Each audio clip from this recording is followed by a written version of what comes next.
Welcome to Novara Live. I'm Michael Walker, and on this Wednesday evening, I'm joined by Dalia Gebrial. Hi, Michael. How are you doing? I am very well. You're looking. This is a very nice setup, very traditional. I was going to say Thank hyacinth you. bouquet, but that would be a bit offensive, wouldn't it? I mean, it's lovely. My birthday hydrangeas. Oh, gorgeous. Coming up later tonight, something which smells a lot worse than hydrangeas, England's waterways. And they're overflowing with more sewage than ever, or at least than ever since we started recording it. Another bad story in terms of things being worse than since records began, and refers to the NHS. People are less satisfied with it than ever, and Israel have officially fired Eylon Levy. We're going to be looking at some of his worst moments, really, because I do think it is quite telling. Do stay tuned for all of that. Benjamin Netanyahu has spoken out publicly for the first time about the UN Security Council vote for a ceasefire in Gaza. The American abstention on that vote meant that the resolution passed, and it's been seen by some as a sign that Washington is losing patience with Netanyahu's war. In response, the Israeli PM cancelled a planned Israeli delegation to the United States, a move clearly intended to signal his displeasure at the Americans' change in stance. But Netanyahu has met with US Republican Senator Rick Scott in Israel and said there was a different target for his snub. The US decision in the Security Council was very, very bad. And the worst part about it, I think the bad thing about the US decision in the United Nations Security Council was that it encouraged Hamas to take a hard line and to believe that international pressure will prevent Israel from freeing the hostages and destroying Hamas. And that, therefore, my decision not to send the delegation to Washington in the wake of that resolution was a message to Hamas. It was a message, first and foremost, to Hamas. Don't bet on this pressure. It's not going to work. And I hope they got the message. So he's saying, this wasn't me snubbing an ally, right? This wasn't just to put up two fingers to Joe Biden. This was to send a message, not to the Americans, but to Hamas. We won't respond to any international pressure. Now, maybe you're sending that message to Hamas. You're also sending that message to the rest of the world. We, Israel, a supposed member of the international community, will not pay any attention to what any country, however close they are to us, however much of an ally they have been to us. We will ignore them if what they want us to do is limit our genocidal war on Gaza. That's essentially what he's telling the world. Despite the UN Security Council demanding an immediate ceasefire, of course, Israel has continued to bomb Gaza. In the last 24 hours, several residential areas have come under attack in Rafah, where around 2/3 of Gaza's population are now trapped. 24 people have been reported killed, with most of them thought to be women and children. Rafah is overcrowded and without the infrastructure to support 1.5 million people. As a result, conditions are deteriorating fast. A spokesperson for Save the Children told Al Jazeera, this overcrowding is the first thing that you can notice. There are people everywhere. There are children with rashes as communicable diseases are spreading. We have seen children with one or both limbs missing, and many are malnourished as nowhere near enough food is getting through right now. Israel's military assault on Gaza has resulted in over 32,000 Palestinians being killed, with many thousands more now at risk of famine. And those figures are making an increasing number of British politicians anxious over the UK's culpability in supplying arms to Israel. Shadow Foreign Secretary David Lammy has called on Foreign Secretary David Cameron to publish the government's legal advice on whether Israel is violating international humanitarian law. If the legal advice says Israel is committing war crimes, that should trigger a ban on arms exports. And Labour MP Zara Sultana has coordinated a letter to the Foreign Secretary, which has now been signed by 107 MPs from opposition parties and 27 peers. So the letter says this: business as usual for UK arms exports to Israel is totally unacceptable. Both domestic and international law require the government to prevent the transfer of military equipment where there is a clear or overriding risk that such exports might be used to commit or facilitate a serious violation of international humanitarian law or international human rights law. But UK-made weapons are being used in Gaza, for example, The government grants licenses for parts of Israeli F-16 fighter jets. According to a United Nations investigation, it was likely one of those jets made with UK parts that in January bombed British doctors at a compound in Gaza housing an emergency medical team from the International Rescue Committee and Medical Aid for Palestinians. It's not just the UN that's been investigating Israel's bombing of medical personnel. Sky News has published its own investigation into a separate attack on Médecins Sans Frontières, or one of their aid shelters. 64 people were sheltering in the building when it was hit on the night of the 20th of February. 2 family members of MSF workers were burned to death in the fire that ensued. Several more were injured. At the time, Israel denied being involved in the attack, but using ballistics experts, footage filmed at the time, and witness statements, Sky News have now said that the blaze was caused by Israeli tank shells. Now, that's despite the fact that MSF had given the location of their building to the IDF as part of standard deconfliction procedures. In response to the Sky News report, the IDF said this: during occupational activity in Khan Yunis, the IDF forces fired at a building that was identified as a building where terror activity is occurring. After the incident, reports were received of the death of 2 uninvolved civilians in the area. The IDF regrets any harm to civilians and does everything in its power to operate in a precise and accurate manner in the combat field. As part of the lesson learning process the IDF conducts during the combats, the IDF began an examination of the incident. The IDF has not produced any evidence for their claim that Hamas activity was taking place inside that MSF building. But then the Israeli government never seems to need much evidence for anything it does, like, for example, accusing UNRWA of being full of Hamas operatives. That now widely discredited claim was made on the same day that the International Court of Justice found it plausible that Israel is committing a genocide in Gaza, and it led to many countries, including the UK, pulling funds from UNRWA. That's the largest humanitarian agency operating in Gaza. But now that decision by the UK government is set to face a legal challenge.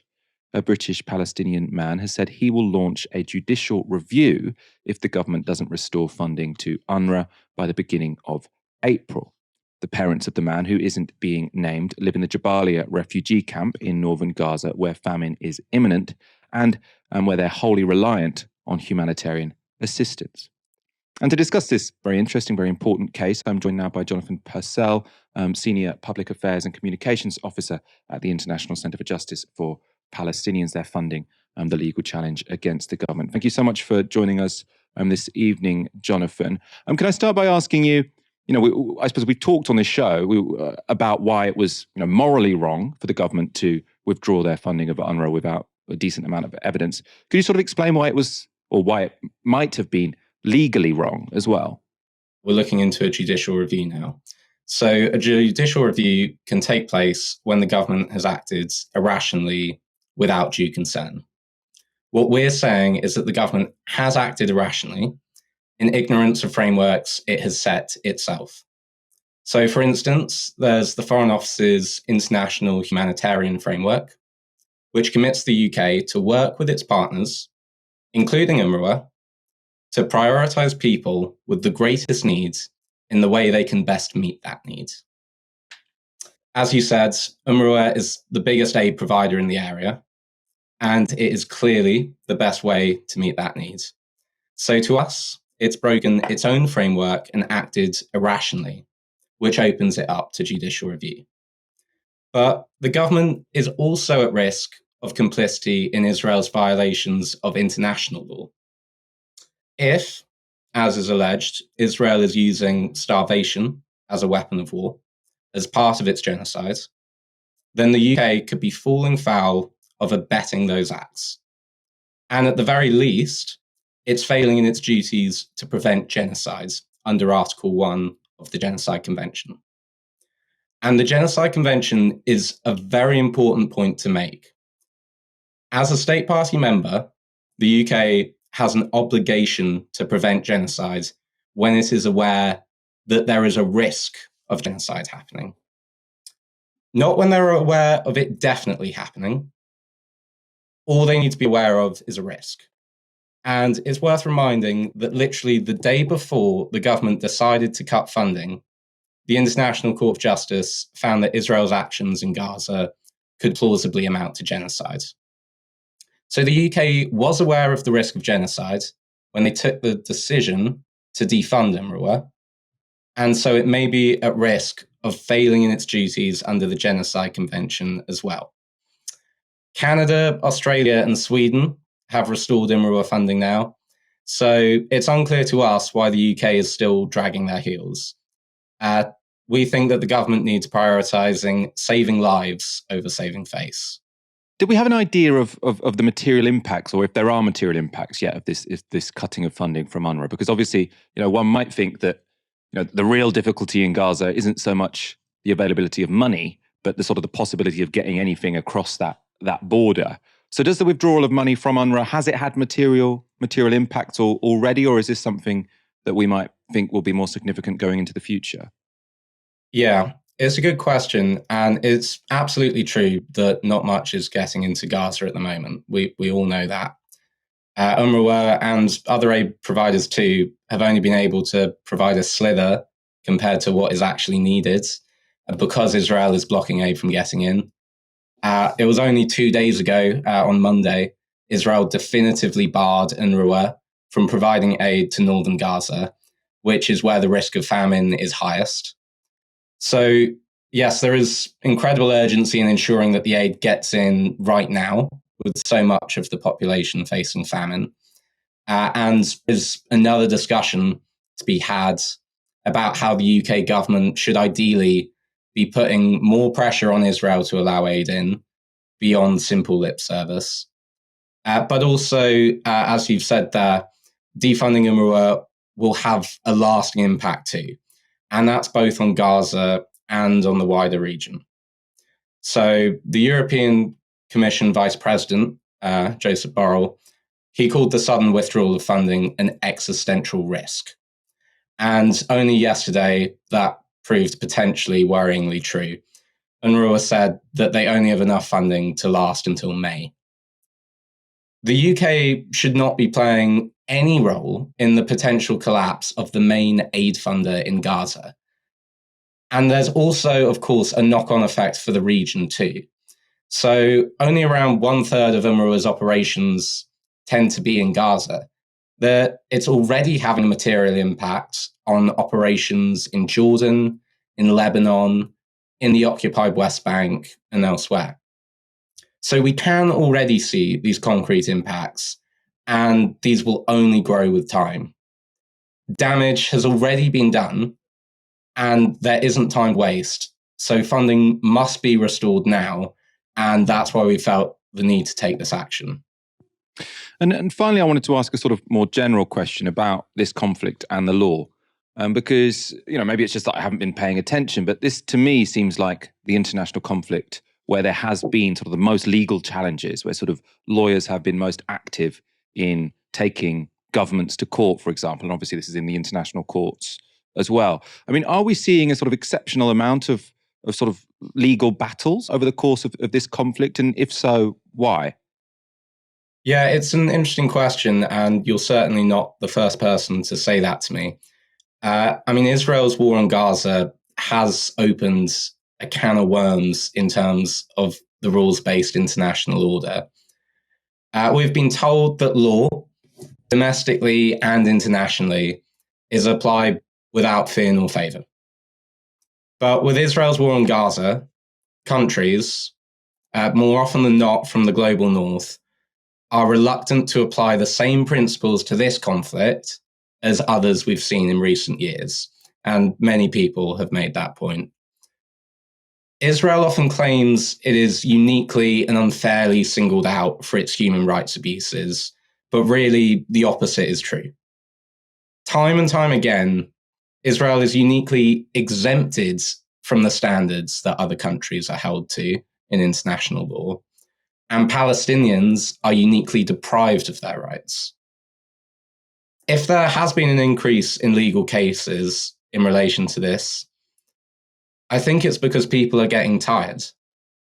Whether that be countries like South Africa, NGOs like ICJP, or grassroots cases, I think the world is simply starting to demand an equal application of the principles of international law to Israel, just like any other country. It really shouldn't be a big ask. It's what we've been told is what the principles of international law is founded on. I mean, day in, day out, people are seeing these horrors unfold on their phones, and they understandably want accountability for what they're seeing. And that's what this case is all about. We're doing our best to ensure that those responsible are held accountable and those complicit are held accountable. British people are less satisfied with the NHS than at any time since records began in 1983. That's the message from the British Social Attitudes Survey, which asked the public the same set of questions every year. It's very bad news for the Tories, of course, heading into an election year. And you can see it sort of really when you compare it to the historical perspective. So this is how satisfaction with the NHS has changed over the last 40 years. So on this chart, the red line shows the percentage of people dissatisfied with the NHS. The purple line shows people who are satisfied. So as you can see, in the 1980s and early 1990s, there's a similar number of people who were satisfied and were dissatisfied, each answer getting between 30 and 50%, sort of flipping up and down. Then Labour get into power, and from the early noughties, satisfaction with the NHS just goes up every year until it hits a high of 70% in 2011. So they had a very good story to tell, actually. After the Tories are elected, it falls slightly, and then it collapses during and after the COVID pandemic. Now, only 24% of people say they are satisfied with the NHS. Pretty grim statistics. What's driving them? People are still quite satisfied with outpatient care, more people saying satisfied than dissatisfied. But when it comes to general practice and accident and emergency, many more people are saying dissatisfied than satisfied. And then when we get to dentistry and social care, people are just really, really unhappy with the NHS. So we've got people who are unhappy. Why are they unhappy now? What should be done? Well, lots of think tanks will tell you it's complicated, but according to the public, it's actually very simple. So this is from the King's Fund and the Nuffield Trust, who analysed the British Social Survey data. They say, despite the challenges the NHS is currently facing, the public are not looking for changes to the principles of the NHS. They do not want a different model. They want the one they've got. They are clear they want to see improvements in waiting times for services, funding, and the number of NHS staff. Despite the current challenging economic climate, nearly half of the public, 48%, support the government increasing taxes to spend more on the NHS. So pretty clear, people want the NHS, they just want it to be better funded, and most of them, or 48% of them, are willing to stump up more taxes to do so. Now, you'd imagine there's also a don't know option, so I would assume that at 48%, you'd have more people saying they're willing to stump up more taxes than people who are actively saying they're not. This, of course, all means the pressure is on Labour to come up with the goods if they get in at the next election. John Curtis, by the way, said a 99% chance that Keir Starmer will be the next Prime Minister. While we wait for that, though, we should make sure to listen to the stories of the many, many people who have really suffered from this crisis in the NHS. Matthew Hulbert lost his mother after a poor experience with the NHS in 2022. He spoke earlier today to the BBC. She was a wonderful mother, a beloved grandmother, a wonderful person who we all miss so much. And what happened was that in July 2022, she fell at her home in Barwell in Leicestershire in the early hours. We got to her. She said she'd hurt her ribs, so obviously we didn't move her. We called for an ambulance at 5 a.m. and at 4 p.m., 11 hours later, a paramedic arrived in a car, further called for an ambulance. My mum was taken to hospital where she died 2 days later after an infection turned to sepsis. I'm sorry to hear about that. And you were with her throughout the process. You know, some of the issues that have come out in this survey, long waiting times, staff shortages, did you see those play out during her treatment? Well, what I subsequently learned from East Midlands Ambulance Service, because I wrote to them saying, I'm not complaining, but I just want to know what pressures you were facing on that day. What they said was that ambulances were backed up outside the Leicester Royal Infirmary, unable to deliver the patients that they had in the back of the ambulances and into the hospital. And the reason for that was that there were patients in hospital who were well enough to come home, but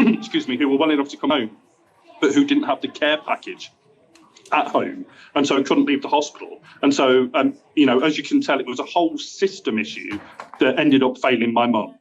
So I found that answer quite moving, right? So clearly it seems that poor care from the NHS seems to be responsible for the death of that guy's mother, right? Really, really tragic, traumatic experience to go through.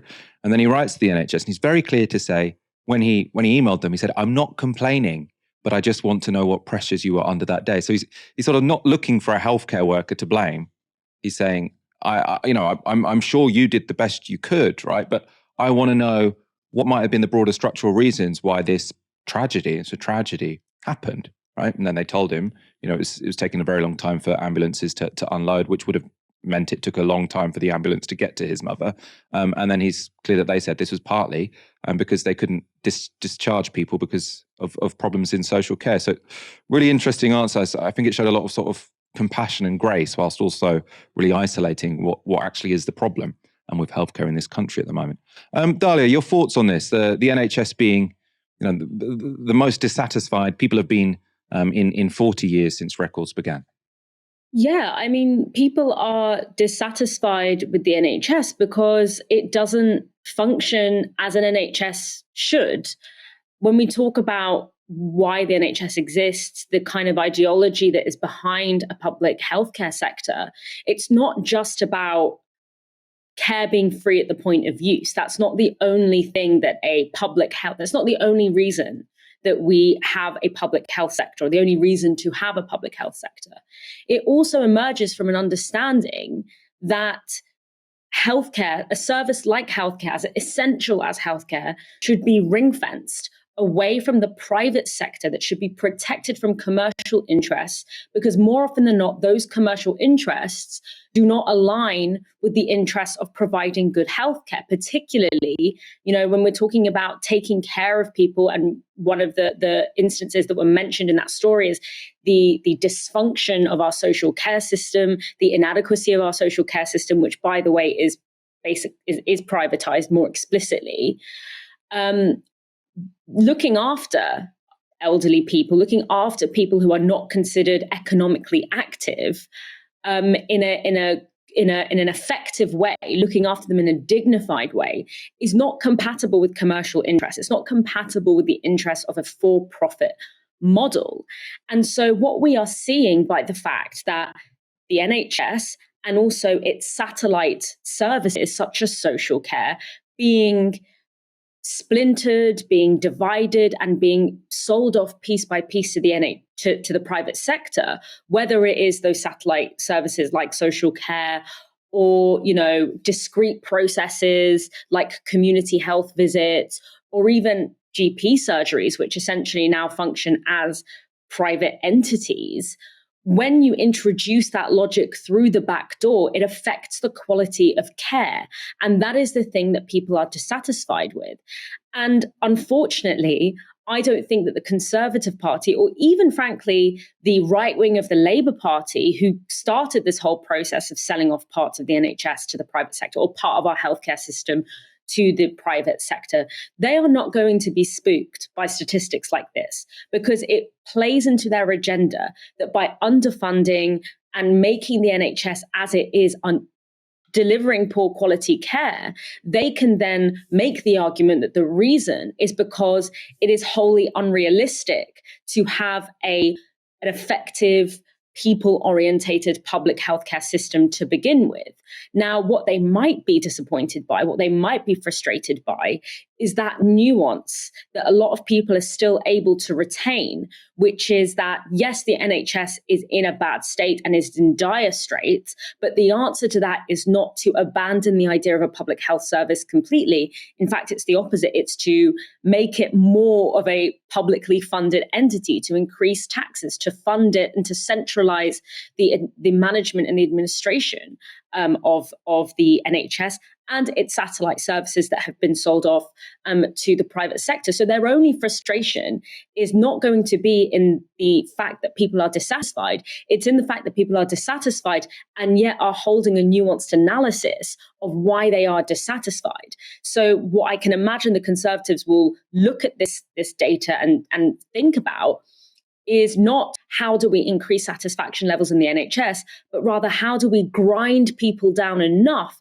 that they abandon the nuanced analysis that they instinctively had and out of desperation consent to, or at least not resist so strongly, the increased selling off and parceling off of the NHS to private entities. Because let's not forget, the healthcare consumer market in this country has a potential to be huge. We have huge economic inequality, which means that we have, a relatively decent number of people who are very high earners. And those high earners, if you can release that market, there are shareholders, investors that will make huge amounts of money from that. So I'm glad that nuance is still being held onto, but what fills me with dread is the fact that I don't think that the Conservatives or even the right wing of the Labour Party, who are likely to lead in the next election, are going to look at this as anything other than an invitation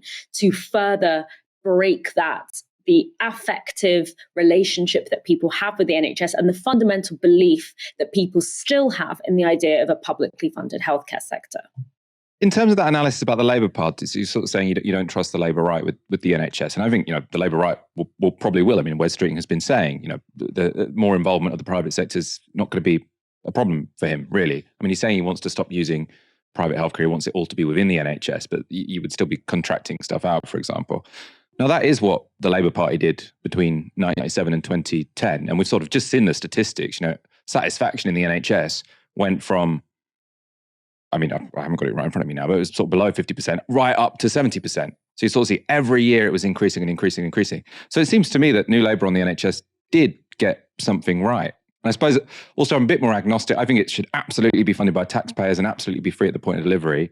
But in terms of, if you look at, on an international perspective, we have way less private involvement than pretty much any other country in the world. And we have not amazing health outcomes. We should definitely keep the NHS. That's what the people are saying, and they're absolutely right to say that.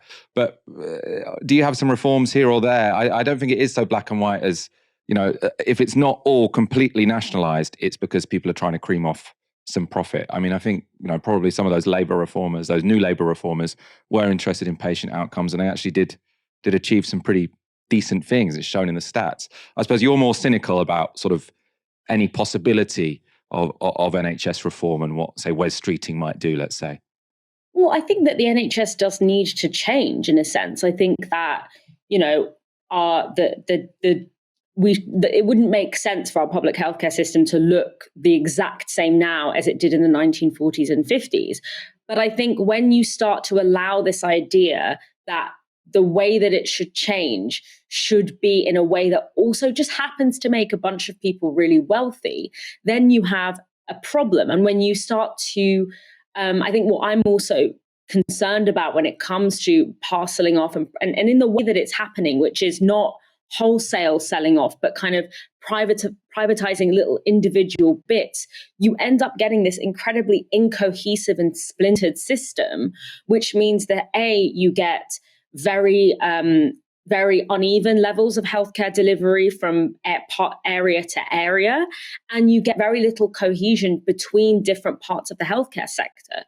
So what we see in, and the same goes as well for childcare in a sense, and the difference between the new Labour childcare model and the kind of contemporary childcare model is this fantasy of a public-private partnership when it comes to something as integral as public health, but also something, if we're looking kind of philosophically at like what healthcare is, it's not just about providing patchwork services. If we want to move towards a healthcare model that is more holistic, that is more friendly to people with, to disabled people, to elderly people, people who are not considered to be, economically active. When we talk about disabled people, we're talking about people with particular disabilities. Then once you let that logic bleed in, when it comes to whether or not the decision is going to be public welfare or private interest, it's very difficult to see why the public healthcare argument would win.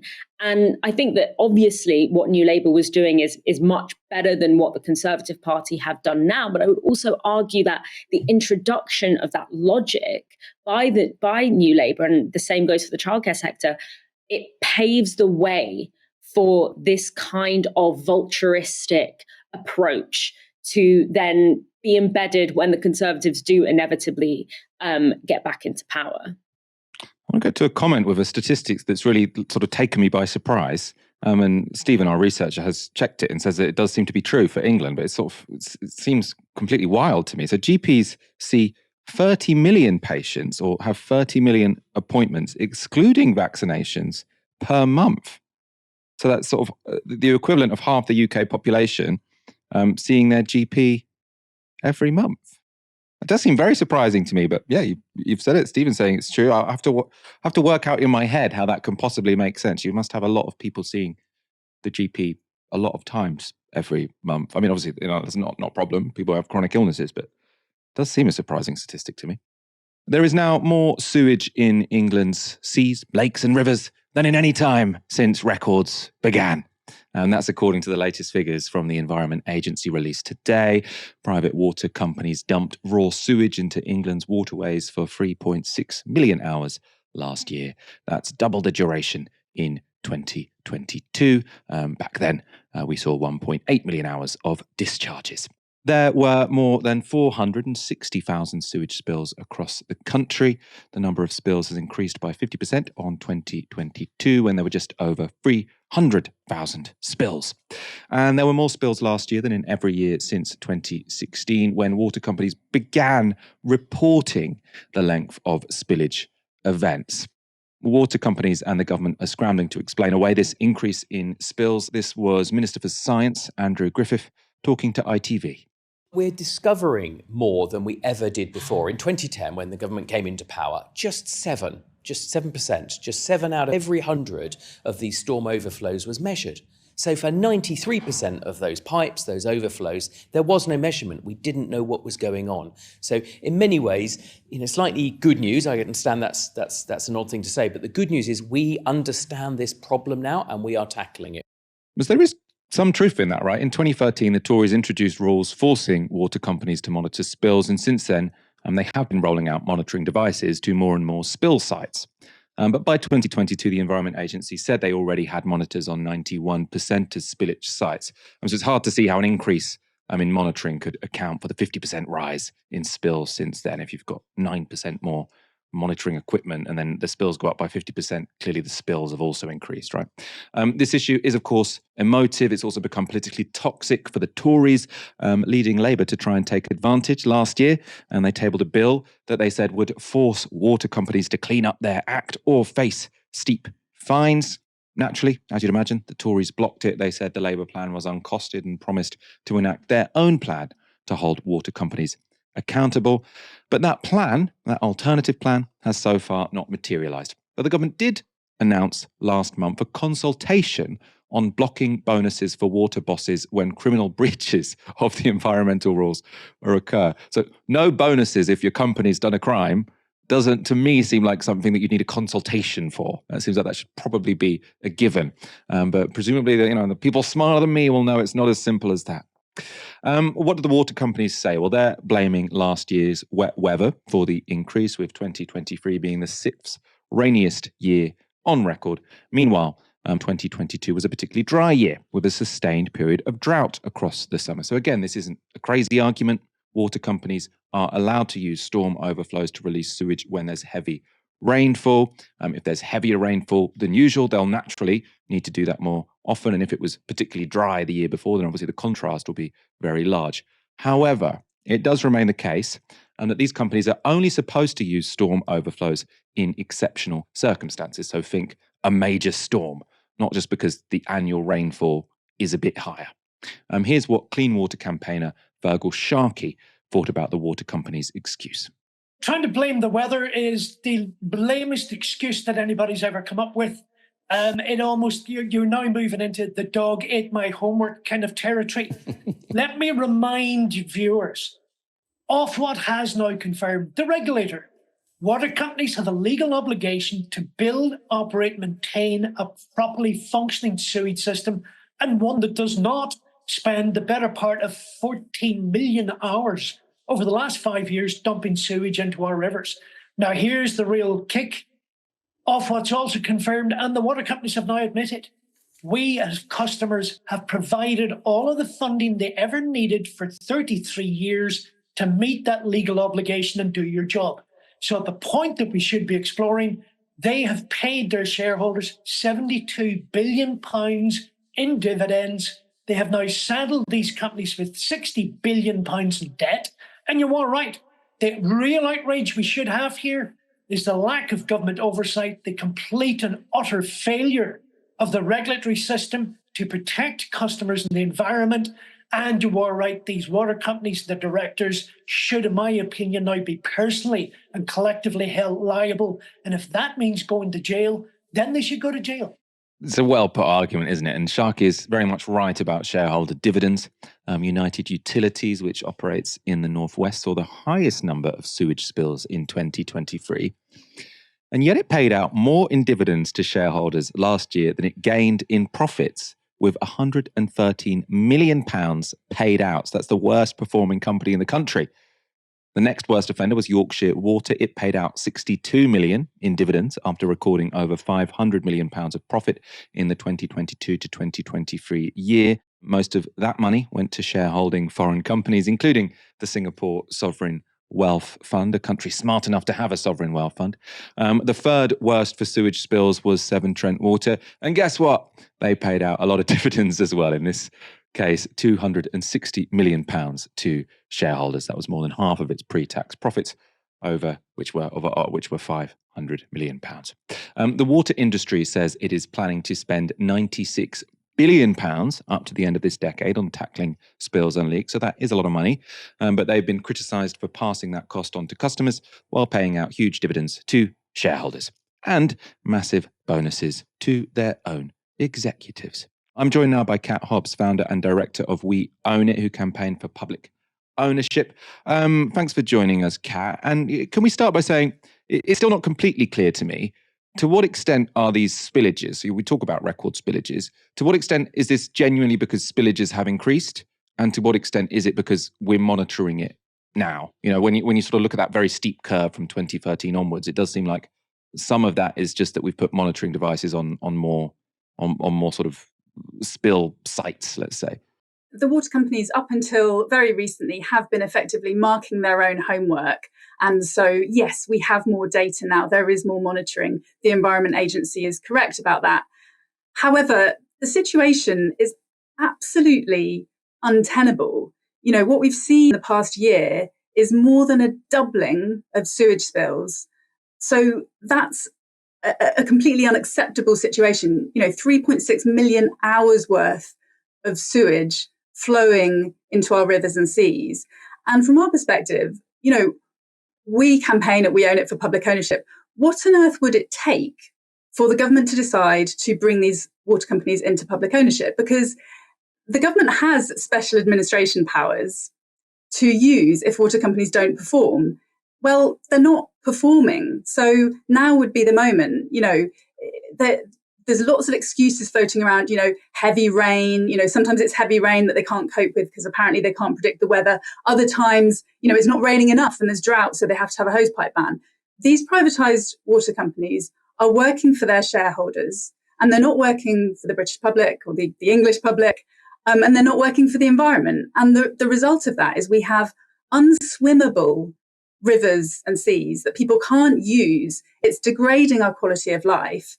And the impact on wildlife is absolutely astonishingly awful. And yet these water companies just get away with a slap on the wrist and a small fine, which from their perspective is like pocket change. You know, it's the cost of doing business. So the situation that we have here, you know, yes, we're being given all the kind of ins and outs of, oh, we're finally monitoring sewage. okay, great. How about we run these companies in public ownership the way the rest of the world does and hold them accountable for cleaning up our rivers? I want you to bear with me while we play another clip because I want your response to this. So to stop our sewage system overflowing, and we're ultimately going to need new and bigger sewers. The BBC had a report this morning on a new London sewer opening soon. The super sewer has been designed and built to intercept the frequent spills of untreated sewage into the tidal Thames. It's going to have a profound effect on the health of the river. Snaking its way underneath the bends of the Thames, the super sewer can hold 600 Olympic-sized swimming pools of sewage and rain. Okay, it looks like it's getting dark up here. Last year, I bicycled with Andy along the 7-metre-wide tunnel. Here we are at the Victoria interception point, which is this connection tunnel here. This sort of mega project doesn't come cheap. The super sewer has cost about £5 billion to build, and that's going to be paid for by Thames Water customers through their bills. And that's the reality for the rest of the UK as well. If we want to stop sewage spilling into our rivers and seas, water companies and the government have been very clear that it's all of us who are going to have to pay for it. I'm very much looking forward to the London super sewer opening. Kat, that report sort of ended by saying, the government and the water companies have been clear. If we need new sewers, I mean, we definitely do, I think, need investment in loads of new sewers, right? We've still got a Victorian sewage system. The reason these overflows happen is because the rainwater goes in the same place as the toilet water, and then when it all gets, there's too much of it, it comes over. So we're going to need more sewers. Who will have to pay for them, in your view? We will have to pay for them. The customers, the households, the public, we will have to pay for them. It has always been the case that that's where the money has come from. So investment since privatisation has actually gone down 15%. Every decade, the shareholders have been putting in less. And Catherine Ross, who has worked for both Thames Water and for the regulator, Ofwat, said very clearly last summer, this will have to come from customers' bills. So since privatisation, our bills have gone up by 40%. Thames Water in particular is now pushing, because it's got a debt problem, it's now pushing for bills to be allowed to go up by up to 40%. So we're paying for it. And, if you look at the track record of these companies, 83 billion has gone out in dividends since privatisation. They've built up a 60 billion debt mountain. And so 20p of every pound that you spend in your water bills is going just to pay for that debt, to service the debt that these water companies have got themselves into. They leak away around a fifth of all water. And of course the sewage, it is unbelievable, the amounts that they're allowing to be poured into our rivers and seas. So the track record is absolutely horrendous. But yes, the key point is every penny of investment that goes into fixing the problems is paid for by us. So what exactly are the private shareholders who are mostly abroad, and as you mentioned, Singapore, Malaysia, Australia, Canada, what are they bringing to the party? Really absolutely nothing. The investment that they make is in us, right? Because we're the captive market. We have to pay our bills. They get to talk to the regulators behind the scenes in cozy conversations about how much our bills will go up. And then they get a guaranteed flow of income. So that's a great investment for them, but it's not the way to fix the problems with our water infrastructure in this country. So enthusiastic about the super sewer as I am. Nick Mack says, I don't want to pay for a London sewer. And then Starman says, Thames water is like bleach. Lots of hating on our water system. The shareholders get too much, but I would like to be able to swim in the rivers. Finally, Kat, Labour are going to get into, according to John Curtis, there's a 99% chance that Labour will be in government within the year. What do you see them doing? I mean, they've been pretty clear they don't want to nationalise the water companies. If they've ruled that out, what else could they do? What would you want to be seeing from them? So Labour is absolutely wrong to rule it out. There's various ways that it could happen. It may be forced upon them if Thames Water collapses. And it should not be the case that Thames Water gets passed back to a private company. That would be an absolute outrage. It should be transferred to public ownership. They could be, instead of fining water companies, they could be taking shares from water companies so that gradually we're bringing these incompetent organizations into public ownership. And finally, as I mentioned at the start, obviously they could be promising to use, and the Lib Dems are talking about this, special administration powers where they're saying, actually, your performance isn't up to scratch and we're taking you into public hands. What Labour is saying instead is, we're going to penalise bosses a bit more. We're not going to allow bosses bonuses. Well, the CEOs of water companies are already on around £2 million salaries.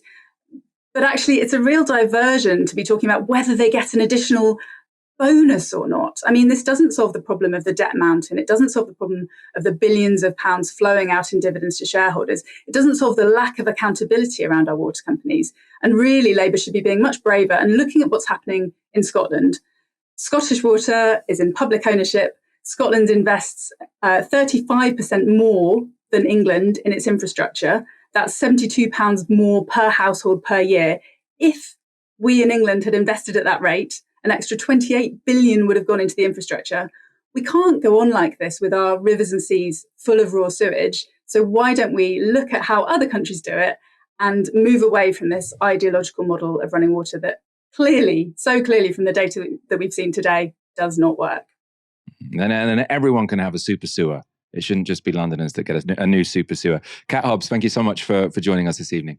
The pollution caused by sewage doesn't just make our waterways and seas disgusting. It causes the overgrowth of algae, which starves rivers and streams of oxygen. That kills aquatic creatures. It also means that some of the byproducts of our own human habits get passed on to marine life. Professor of Biology Alex Ford has been studying the effects of sewage spills on Langston Harbour in Hampshire. He described his findings to Good Morning Britain. The sewage treatment plant behind us takes in the waste of 500,000 people. And when it can't cope with it, it chucks it straight out here. And in the marine life just beneath our feet, we're actually finding they're full of drugs. They're full of contraceptive pill, antidepressants, anti-anxiety medication. Every single marine species that we've looked at so far is full of cocaine. So cocaine, birth control pills, antidepressants, quite a cocktail for some shellfish. That finding about cocaine had Susanna Reid, not to mention the rest of us, intrigued. Richard, can I just ask you to clarify with your expert there, if your expert is still there? Every marine species is full of cocaine, did he say? What? Yeah, so Alice, they're just asking about the cocaine that you've found. I mean, you're sampling these marine species and you're finding that what's in the sewage water ends up in those species. Yeah, exactly. The drugs affect this wildlife in the same way that they do us. So if you give a fish contraceptive pill, it starts to feminize. If you give crabs antidepressants, it changes their behavior because those drugs were designed to change behavior. So if you give them illegal drugs as well, it has very much the same effect it has on them that it would do on people as well. But the fact that you're finding it in them shows there's quite a high concentration of nasty stuff coming out of that pipe. Most certainly. And obviously it's all joined together. So these species don't get exposed to just one of these compounds, they get exposed to all of them at the same time. And that is obviously having a worrying effect on the ecosystem here, not just around the Portsmouth area, but right the way around the British coastline. They're getting a drugs cocktail, basically. Aren't they just? Extraordinary. Oh my God, I can't believe that Richard Madeley's response was the same as mine before we played the second part of the clip. That's very worrying. I love the question. Alex, they're asking about the cocaine you found. Are shellfish in sort of our river estuaries, are they the real winners from the privatization of our sewage systems? I mean, look, I went to a football match. Surprisingly, I do like to go to football matches every so often because I like to do some communal shouting. And when I came back, the first thing I said was like, this country has a cocaine problem. Like, I don't know if that makes me unpopular or dorky, but I'm not surprised that our fish are full of cocaine, and generally sounds like their insides look like the floor of Bergheim. And that's a very sad indictment of where we are as a society. The fish don't deserve that. I just like the idea that he's saying, very matter of fact, if it has this effect on humans, it will also have this effect on crabs. So like a crab on cocaine, I've never seen, can a crab gurn? I don't know. We'll have to get David Attenborough on it. Eylon Levy has been the face of Israel in the UK throughout its genocidal war on Gaza. That was until last week when he was suspended from his duties as an official Israeli spokesperson. And now it's been confirmed he's been fired. The Jerusalem Post has the reasons. They say this. The government office clarified that the latest incident in which he clashed with British Foreign Secretary David Cameron was the straw that broke the camel's back. The government office listed several additional incidents, including Levy's audition on Dancing with the Stars, which was made without confirming this with his superiors beforehand. Additionally, he posted a video at the beginning of the war that turned out to be fake and mocked Nasrallah and his speechwriter instead of calming tensions. And that's a reference to Hassan Nasrallah, the head of Hezbollah in Lebanon. I think he joked that Israel had killed his speechwriter, and that's why he said his speech was so boring, so diplomatically not very sensitive. Of course, we can assume the Israelis have not fired Levy for any principled reason, but he will not be missed, and he has, for many, become an updated representative of the banality of evil, justifying the unjustifiable, always with a smug smile on his face. And to mark his departure, we've compiled just some of his worst moments, including spreading lies. We would say that Hamas beheaded babies and burned whole families alive so that the only thing the forensic pathologists found is two intertwined burned spines. Hamas has placed its main operational command center underneath the Shifa hospital in Gaza, which is a clear war crime, because they know that Israel doesn't want to hurt civilians and that Israel is urging civilians to get out of harm's way. And by the way, most of them have. We, of course, now know there were no beheaded babies, and we also know there was no main command center under Al-Shifa. But Eylon did his job well. He spread the lies which justified a genocidal war. And while Eylon justified a genocide, he smeared anyone who disagreed. This was a tweet he sent after that really big protest in London, 500,000 or so people. He said, "I don't think London has ever seen such a large demonstration of rape apologists before." Now, we talked about this tweet at the time. That demonstration was so huge. So many families from across the country, mums there with their kids, and he's called them all rape apologists. It couldn't be more despicable, really. And smearing people standing up for Gazans was not limited to protesters. He also applied the strategy to international agencies. We're demanding international accountability now from the global agencies that have said absolutely nothing about Hamas's abuse of hospitals as human shields. I listened to the interview you had just now. The World Health Organization has not condemned Hamas's use of hospitals as human shields once. Not once. I think we just heard them. I think we just heard them condemn Hamas. We just heard them condemn Hamas, right? So he's lying. That's a lie, right? Or he just doesn't have very good listening skills. And that tactic of conflating criticism for Israel with support for Hamas or softness on Hamas was also applied to the entire nation of South Africa after they took Israel to the World Court. The state of Israel emphatically condemns South Africa's decision to play advocate for the devil and to make itself criminally complicit with the perpetrators of the October 7 massacre. The state of Israel will appear before the International Court of Justice at The Hague to dispel South Africa's absurd blood libel. How tragic that the rainbow nation that prides itself on fighting racism will be fighting pro bono for anti-Jewish racists. Now, if you know the history of South Africa and the history of Israel, right, so how dare this history which has fought racism now challenge Israel, right? Israel was one of the last supporters of the apartheid government, sort of doing arms deals with them, essentially. And now you've got a government in South Africa that knows what apartheid looks like, and they're taking Israel to the International Criminal Court. Now, there's quite a straightforward explanation of what's going on here, which is that South Africa cares a lot about apartheid and racism, and that's why they're taking Israel to the court, right? It's completely, really threatening as well. They are now taking part in the crime by taking this to a court. If you're confident in your argument, why not say, okay, yeah, take it to the court, we'll see. If you're trying to threaten people and intimidate them away from taking or seeking legal recourse, what does that say about you? Levy was happy to smear protesters, international agencies, and entire nations, and he was happy to cast aspersions on news anchors as well. Everyone who has been killed since October 7th would still be alive if Hamas had not declared war. If Hamas were not fighting this war from densely populated areas, and no one else would be hurt. Yes, but this didn't start on October the 7th and laid down in their its terms, arms. did it? You're right. You can say this would not have happened had October the 7th not happened. They would say October the 7th wouldn't have happened had Israel not occupied Gaza in the first place. I would be very wary of trying in any way to contextualize the atrocities of October 7th. Just another threat, right? I would be very wary of contextualizing what happened on October the 7th. Christian Guru Murphy's job is to contextualize things, right? Just as it's a government like South Africa's responsibility, if they think that genocide is going on, to take it to the ICJ. And he's not saying, that's not a rational argument. That is saying, I am warning you, don't use context. I am warning you, don't go to the ICJ, right? It's a real bullying tactic. And that somewhat threatening approach was repeated on the news agents when he was asked if Israel would abide by international law. If the ICJ were to rule against you, in the preliminary round, the actual eventual conclusions may take many years, but in terms of their preliminary assessments, will you comply with their stipulations?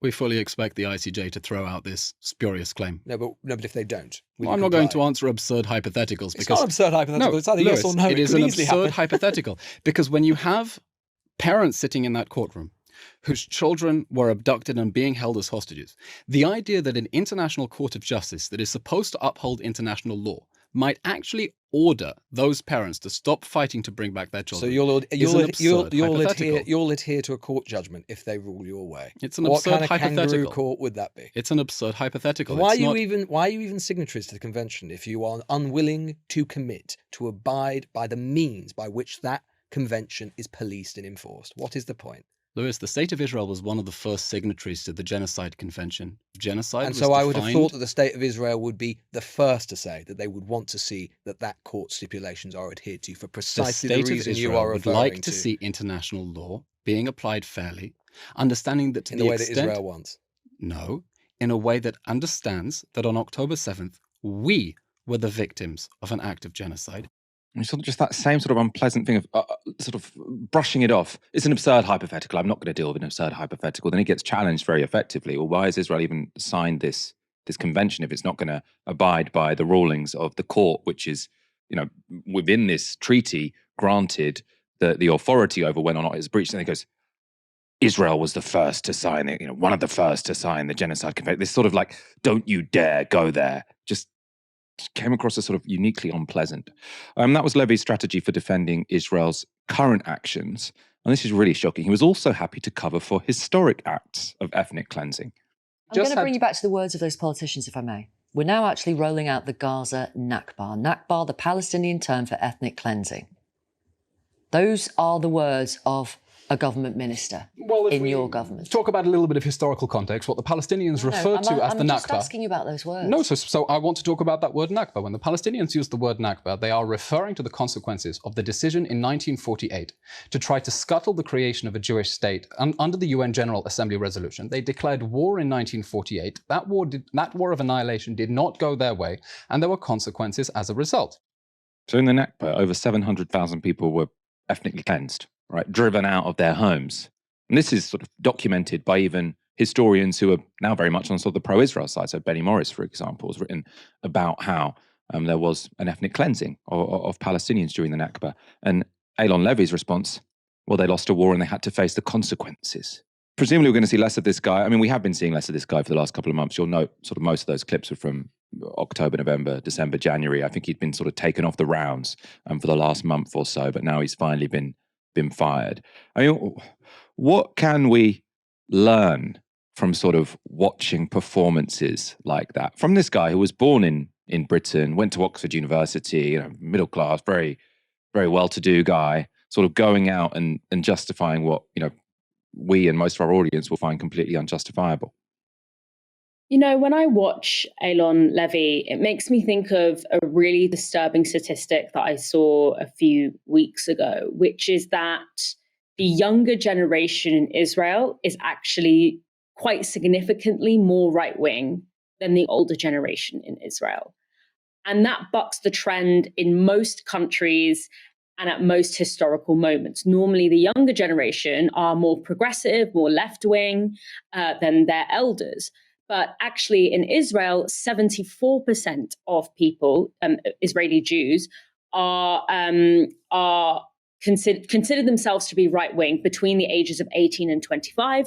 And then when you go to above 65, 46% of Israeli Jews consider themselves to be right-wing. So that to me is first of all, the fact that it is very irregular, but it also, to me, signifies something extremely concerning, which is that what we see by Eylon Levy, and Eylon Levy is very much like part of that kind of younger generation of people who sees himself as potentially someone in the future ruling class of Israel, is we see that particularly if this genocide is able to be completed, and even already with the fact that Israel has been able to go this far and been given such a green light by the global community, we are looking at a future of Israel that is where the consensus for a genocidal and fascistic approach to the Palestinian issue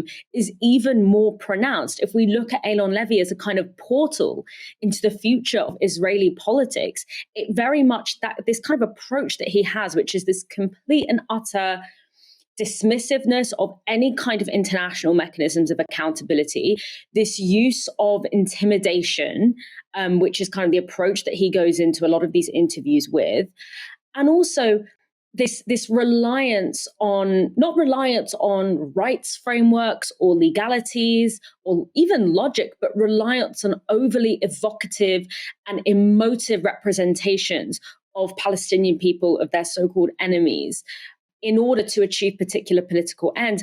I think that we are seeing, especially if the global community does not